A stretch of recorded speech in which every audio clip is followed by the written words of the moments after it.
அனைவருக்கும் வணக்கம்.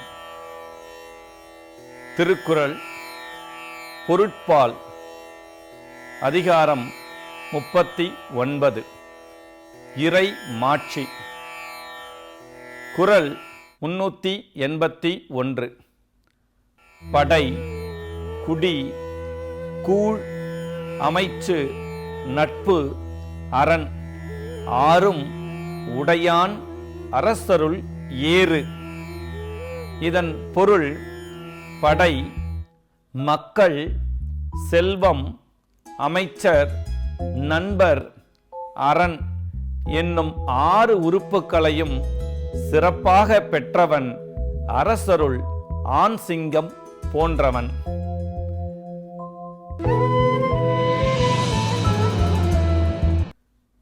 குறள் 382. அஞ்சாமை, ஈகை, அறிவு, ஊக்கம் இந்நான்கும் எஞ்சாமை வேந்தற்கு இயல்பு. இதன் பொருள், அஞ்சாமை, ஈகை, அறிவுடைமை, ஊக்கமுடைமை என்னும் 4 குணங்களும் மன்னர்க்கு வேண்டிய இயல்பான குணங்களாகும்.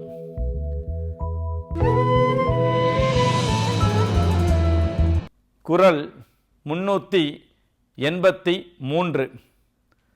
தூங்காமை, கல்வி, துணிவுடைமை இம்மூன்றும் நீங்கா நிலன் ஆள்பவர்க்கு.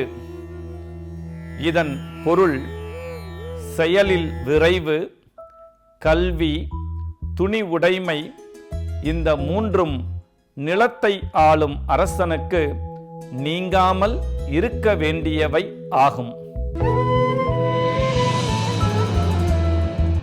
குறள் 384. அரண் இழுக்காது அல்லவை நீக்கி மரண் இழுக்கா மானம் உடையது அரசு. இதன் பொருள், அறத்தில் தவறாமல் அறமல்லாதவற்றை நீக்கி வீரத்தில் குன்றாத மானத்தை உடையவனே சிறந்த அரசன் ஆவான். குறள் 385. இயற்றலும் ஈட்டலும் காத்தலும் காத்த வகுத்தலும் வல்லது அரசு. இதன் பொருள், பொருள் வளத்தை உண்டாக்க திட்டமிடுதல், வந்த பொருள்களை சேர்த்தல், அழியாது காத்தல், காத்தவற்றை முறையாக செலவு செய்தல் ஆகியவற்றில் வல்லவனே சிறந்த அரசன் ஆவான்.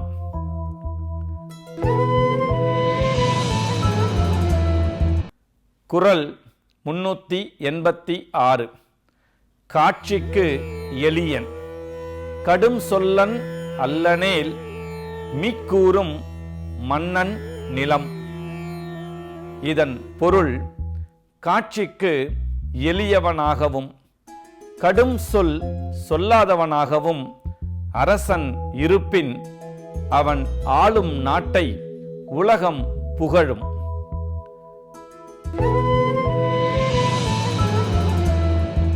குறள் 387.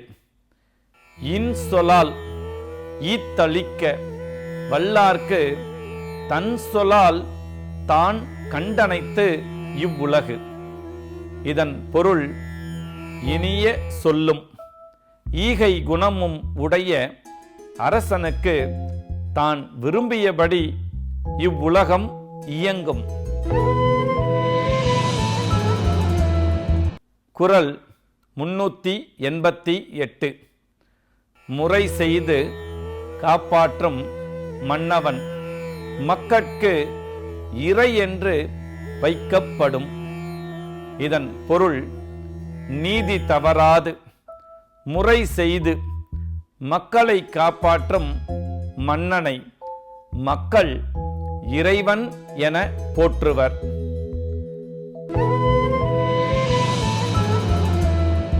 குறள் 389. செவி கைப்ப சொற்பொருக்கும் பண்புடை வேந்தன் கவிகை கீழ் தங்கும் உலகு. இதன் பொருள், தன் காதுபட குறை கூறுபவர்களின் சொற்களையும் பொறுத்துக் கொள்ளும் பண்புடைய மன்னரின் ஆட்சியின் கீழ் உலகு இனிது வாழும். குறள் 390. கொடை அழி செங்கோல் குடி ஓம்பல் நான்கும் உடையானாம் வேந்தர்க்கு ஒளி.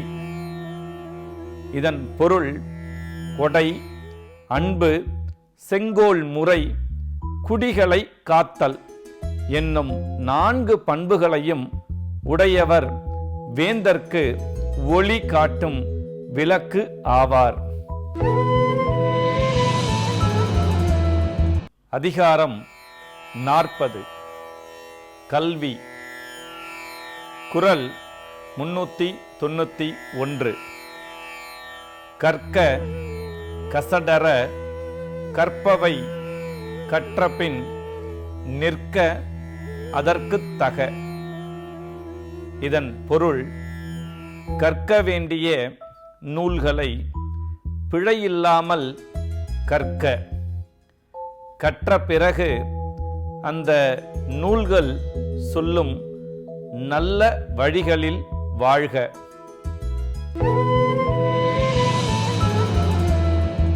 குறள் 392.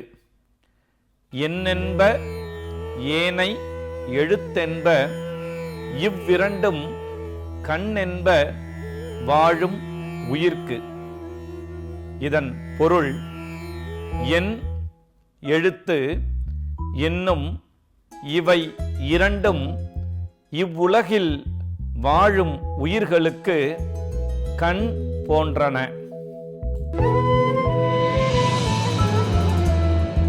குறள் 393. கண்ணுடையர் என்பவர் கற்றோர், முகத்திரண்டு புண்ணுடையர் கல்லாதவர். இதன் பொருள், கண்ணுடையவர் என்று சொல்லப்படுபவர் கற்றவரே, கல்லாதவரோ முகத்தில் 2 புண்ணையே உடையவர் ஆவார். குறள் 394. உவப்ப தலைகூடி உள்ள பிரிதல் அனைத்தே புலவர் தொழில். இதன் பொருள், மகிழுமாறு கூடுவர், என்றைக்கும் நினைக்குமாறு பிரிவர், இவையே படித்த புலமை உடையவர் செயல்.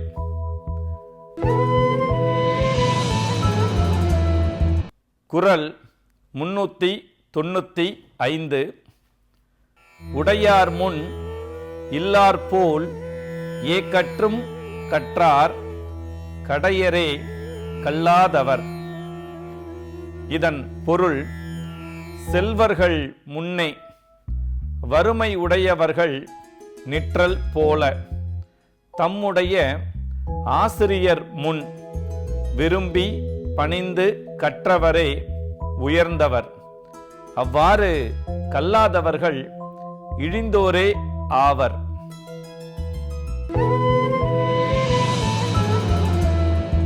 குறள் 396. தொட்டனை தூரும் மணற்கேணி மாந்தர்க்கு கற்றனை தூரும் அறிவு. இதன் பொருள், மணலில் அமைந்துள்ள கிணற்றில் தோண்டும் அளவிற்கு நீர் சுரத்தல் போல கற்கும் அளவிற்கே அறிவு பெருகும்.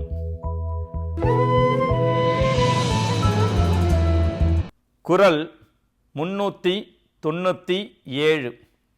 யாதானும் நாடாமால் ஊராமால் என்னொருவன் சாந்துணையும் கல்லாதவாறு.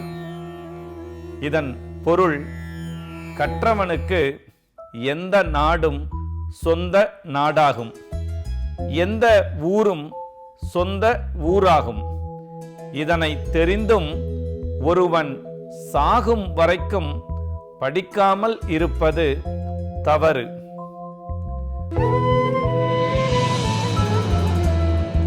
குறள் 398.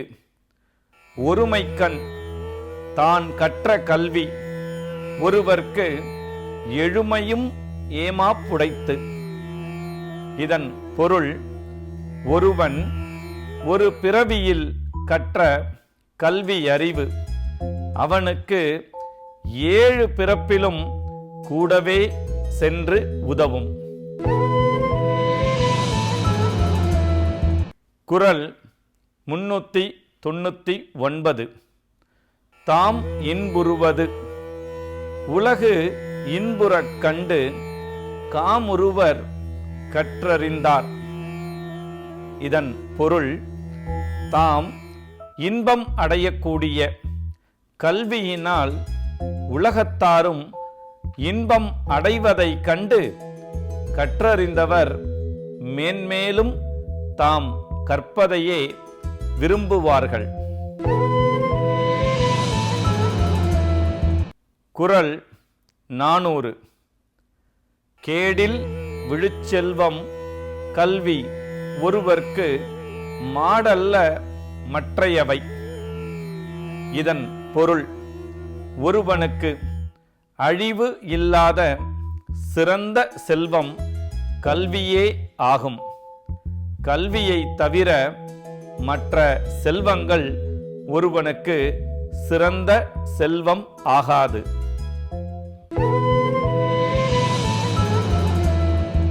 அதிகாரம் 41. கல்லாமை. குறள் 401. அரங்கின்றி வட்டாடி அற்றே நிரம்பிய நூலின்றி கோட்டி கொளல். இதன் பொருள் நூல்கள் பலவற்றை படிக்காமல் படித்தவர் அவையில் சென்று பேசுவது அரங்கம் அமைக்காமல் தாயம் உருட்டி ஆடினார் போன்றது. குறள் 402. கல்லாதான் சொற் காமுறுதல் முலை இரண்டும் இல்லாதால் பெண் காமுற்றற்று. இதன் பொருள் படிக்காதவன் கற்றவர் அவையில் பேச ஆசைப்படுவது என்பது. மார்பகம் இரண்டும் இல்லாத பெண் ஒருத்தியின் பெண் இன்பத்தை விரும்பியது போலாகும். குறள் 403. கல்லாதவரும் நனி நல்லர் கற்றார் முன் சொல்லாதிருக்கப் பெறின். இதன் பொருள் படித்தவர் முன்பு பேசாமல் இருந்தால் படிக்காதவரும் மிக நல்லவரே ஆவார். குறள் 404. கல்லாதான் ஒட்பம் கழிய நன்றாயினும் கொள்ளார் அறிவுடையார். இதன் பொருள் படிக்காதவர் அறிவு கூர்மை சில சமயங்களிலே நன்றாக இருந்தாலும் அறிவுடையவர்கள் அதனை ஏற்க மாட்டார்கள்.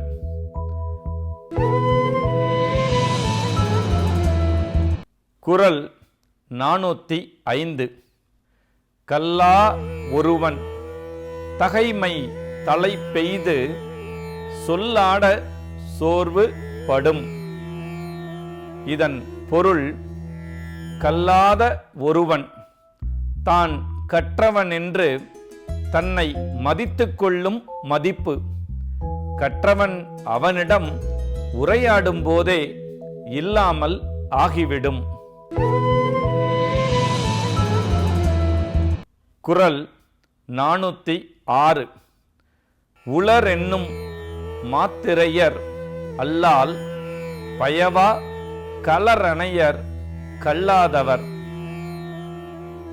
இதன் பொருள், படிக்காதவர்கள் விளைச்சல் தராத களர் நிலத்தை போன்றவர்கள்.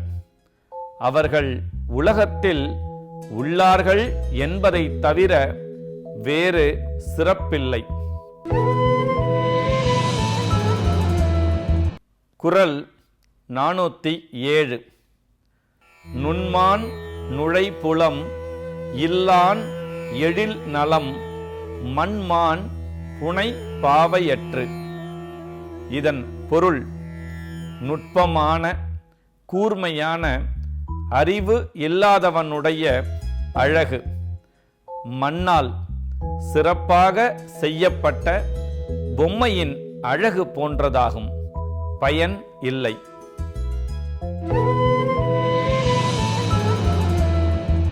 குறள் 408 நல்லார்கண் பட்ட வறுமையின் இன்னாதே கல்லார்கண் பட்ட திரு.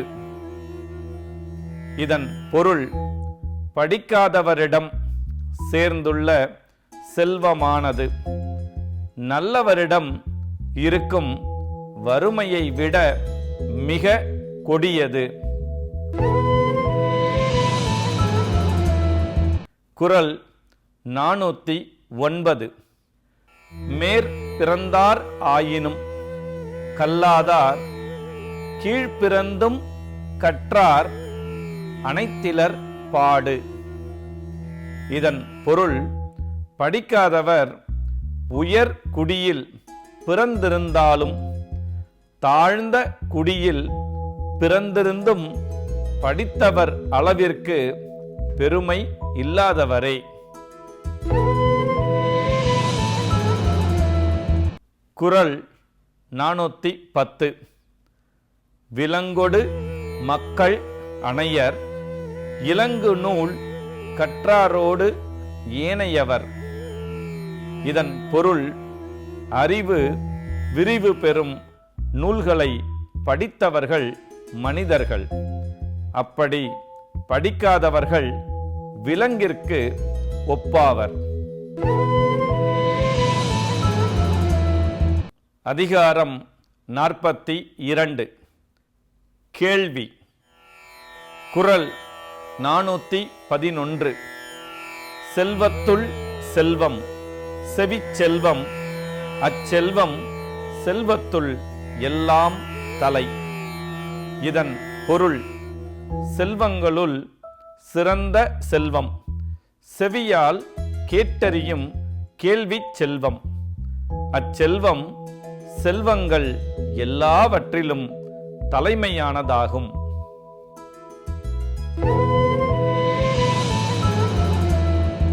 குறள் 412 செவிக்கு உணவில்லாத பொழுது சிறிது வயிற்றுக்கும் ஈயப்படும். இதன் பொருள், செவிக்கு உணவாகிய கேள்வி கிடைக்காத போது வயிற்றுக்கும் சிறிது உணவு தரப்படும். குறள் 413 செவி உணவிற் கேள்வி உடையார் அவி உணவின் ஆன்றோரோடு ஒப்பர் நிலத்து. இதன் பொருள், செவி உணவாகிய கேள்வியை பெற்றவர்கள் வேள்வி தீயில் கொடுக்கப்படும் நெய் முதலிய உணவை பெறும் வானுலக தேவர்க்கு சமமாவர்.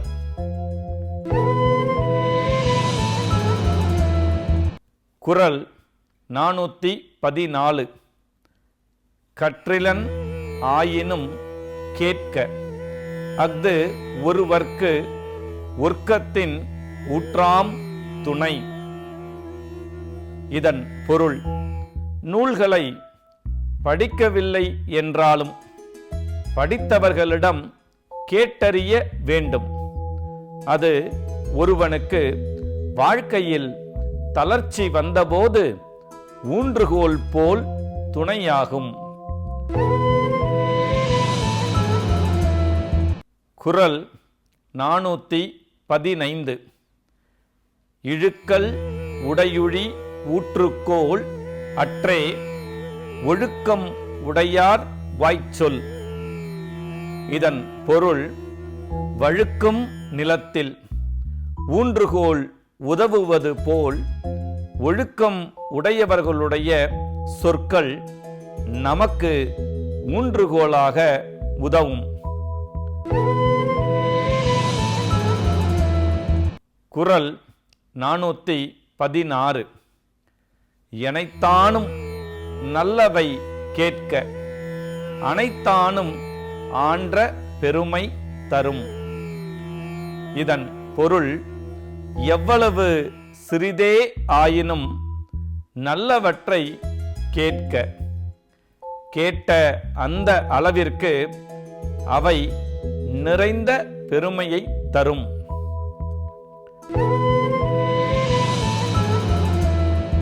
குறள் 417. பிழைத்துணர்ந்தும் பேதைமை சொல்லார் இழைத்துணர்ந்து ஈண்டிய கேள்வியவர். இதன் பொருள், ஆராய்ந்து உணர்ந்த கேள்வி அறிவை உடையவர் பிழைபட ஒன்றை உணர்ந்தாலும் அறிவற்ற சொற்களை சொல்ல மாட்டார். குறள் 418. கேட்பினும் கேளா தகையவே கேள்வியால் தோற்கப்படாத செவி. இதன் பொருள், கேள்வி அறிவால் துளைக்கப்படாத காதுகள் கேட்கும் நிலையில் இருந்தாலும் அவை கேளாத காதுகளே ஆகும். குறள் 419. நுணங்கிய கேள்வியர் அல்லார் வணங்கிய வாயினர் ஆதல் அரிது. இதன் பொருள், நுட்பமான கேள்வி ஞானம் இல்லாதவர்கள் பணிவுடைய சொற்களை பேசுபவர்களாக இருக்க மாட்டார்கள்.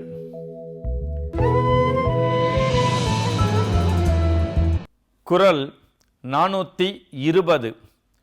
செவியின் சுவை உணரா வாய் உணர்வின் மாக்கள் அவியினும் வாழினும் என். இதன் பொருள், செவியால் கேட்டுணரும் சுவைகளை உணராமல் வாயால் அறியப்படும் சுவைகளை மட்டுமே அறியும் மனிதர் இருந்தால் என்ன, இறந்தால்தான் என்ன. நன்றி, வணக்கம்.